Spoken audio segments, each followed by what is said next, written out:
کیا آپ نے کبھی سوچا ہے کہ یتیم بچوں کی ایک چھوٹی سی خواہش پوری کرنے سے کتنی بڑی خوشی ملتی ہے؟ السلام علیکم۔ آج کا دن میری زندگی کے خوبصورت ترین دنوں میں سے ایک تھا۔ آج ہمیں سویٹ ہوم اورفن ہاؤس میں رہنے والی بچیوں کو اسلام آباد کی سیر کروانی تھی اور آج کے اس ٹور کے پیچھے ڈونیٹ ڈائریکٹلی کا اہم کردار تھا۔ صبح تقریباً 11 بجے گاڑیاں آ چکی تھیں اور تمام بچیاں خوشی سے قطاروں میں کوسٹر میں بیٹھ رہی تھیں۔ ان کے چہروں پر جو مسکراہٹ تھی وہ دل کو خوشی سے بھر دینے والی تھی۔ تھوڑی ہی دیر بعد ہم نے سفر کی دعا پڑھی اور بنی گالا سے اپنے خوبصورت سفر کا آغاز کیا اور سب سے پہلے ہم نے چلڈرن پارک اسلام آباد کا رخ کیا۔ کچھ ہی دیر سفر کے بعد ہم پارک پہنچ گئے۔ یہاں بچیوں کو ترتیب سے گاڑی سے اتارا گیا اور وہ خوشی خوشی پارک کی طرف بڑھ گئیں۔ پارک میں بچیوں نے خوب انجوائے کیا۔ کسی نے جھولے لیے، کسی نے بال سے کھیلا اور کچھ بچیاں مختلف فزیکل ایکٹیویٹیز میں مصروف ہو گئیں۔ ہم نے بھی بچوں کے ساتھ محبت اور شفقت کے لمحات گزارے۔ کافی دیر کھیلنے کے بعد جب بچے تھک گئے تو ہم نے انہیں فروٹس دیے۔ سب بچوں نے بیٹھ کر فروٹس کھائے اور اپنے اس خوبصورت دن کو بھرپور طریقے سے انجوائے کیا اور صفائی کا بھی خاص خیال رکھا گیا۔ ان بچیوں کے چہرے پر جو خوشی تھی وہ میرے دل کو ایسا سکون دے رہی تھی جسے الفاظ میں بیان کرنا مشکل ہے۔ نبی کریم صلی اللہ علیہ وسلم نے یتیم بچوں سے محبت کی بڑی فضیلت بیان فرمائی ہے۔ حضور صلی اللہ علیہ وسلم نے فرمایا،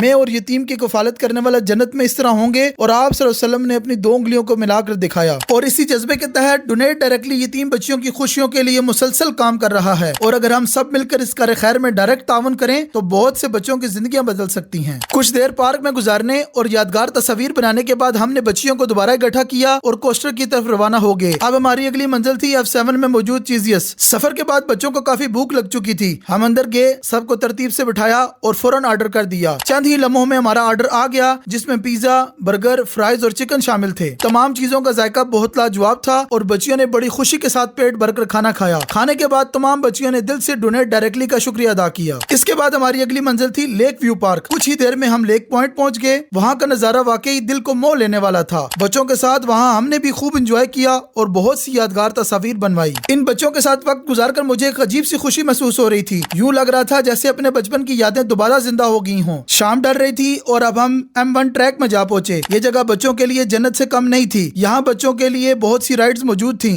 بچوں نے مختلف رائڈز لیں اور خوب مزہ کیا۔ آخرکار جب سب بچے تھک گئے تو ہم نے واپسی کا سفر شروع کیا۔ کچھ ہی دیر میں ہم دوبارہ بنی گالا میں موجود سویٹ ہوم میں پہنچ گئے۔ یوں خوشیوں، مسکراہٹوں اور خوبصورت یادوں سے بھرپور ہمارا یہ دن اختتام پذیر ہوا، لیکن ان بچوں کے چہروں کی مسکراہٹ، یہ یادیں زندگی بھر میرے دل میں ہمیشہ زندہ رہیں گی۔